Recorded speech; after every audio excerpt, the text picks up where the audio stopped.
санарип деген түшүнүк мектептеги информатика мугалимде гана болуш керек, башкабызга шарт эмес дейт элек.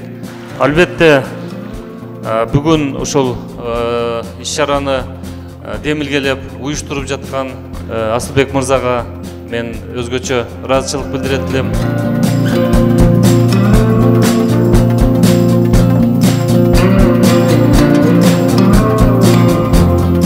Саламатсыздарбы, урматтуу биздин санарип мугалимдер. Биздин негизги максатыбыз мугалимдер аркылуу Кыргызстаныбызга кызмат кылып, мугалимдер аркылуу өлкөбүздү өнүктүрүш болгон идеябыз. Биз ушул конкурс аркылуу 800 мугалимди окуудан өткөрдүк. Дайым айтып келемин, биз дайым мугалимдерге инвестиция кылууну туура деп көрөбүз.